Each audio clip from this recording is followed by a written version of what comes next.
Hi, Dr. Kelley here, author of The Fitness Response. I want to talk to you this morning about the first 3 chapters in my book, which really start off getting you looking at what you really want and trying to encourage you to visualize the change that you want to see in your body. Listen, if you don't have an idea of what it is that you want, people tend to flounder. And so I think it's very important for you to visualize what kind of change that you want to accomplish, whether that means that you just want to drop 10 to 20 pounds, or maybe you want to totally restructure your body from the standpoint of decreasing your overall body fat percentage, increasing your lean muscle mass.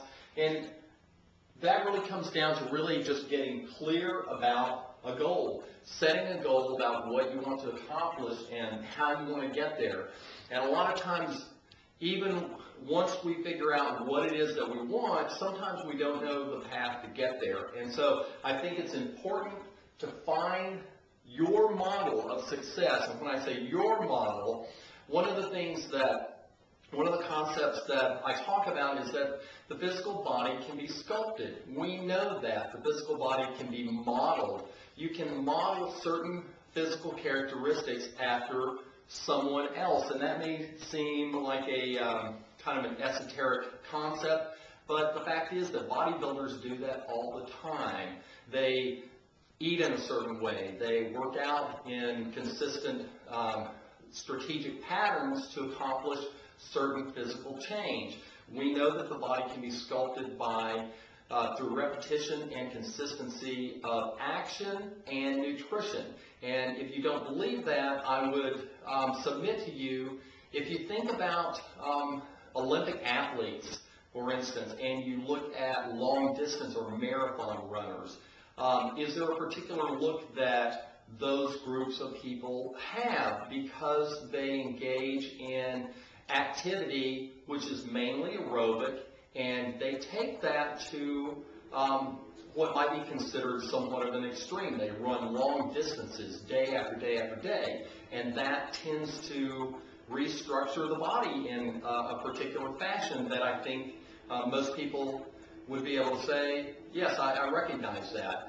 If we look at sumo wrestlers, okay, they, by the repetition with which they engage in certain nutritional or dietary habits and the process of exercise that they engage in, they take on a particular form.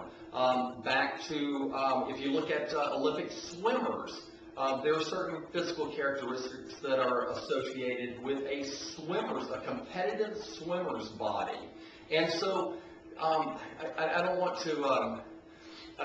to beat a dead horse in regard to that. I think it's pretty clear that the body can be sculpted in a particular fashion by engaging in repetitive nutrition habits and repetitive exercise. And depending on the focus of your exercise, that may dictate how much muscle mass that you gain or lose, how much body fat that you carry at any given time. And so basically, I want you to think about those 3 things. What do you want? And getting clear about your goal.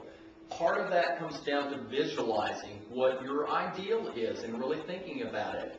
If you're unsure, if you think that you know what you want, but you don't know how to get there, I encourage you to find somebody who you can model, somebody who has what you want, and find out as much about that person or persons as you can, and find out a little bit about what they do. How do they exercise?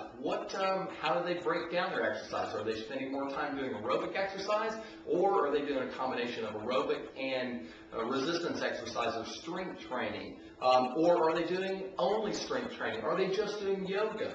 Are they strictly running? So these are things that I want you to think about.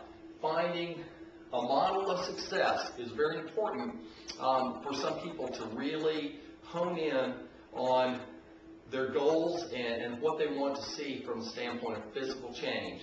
I want to thank you for tuning in today and watching these videos. There will be more as we work our way through the fitness response. 21 steps to fit that fabulous body. Thank you for watching.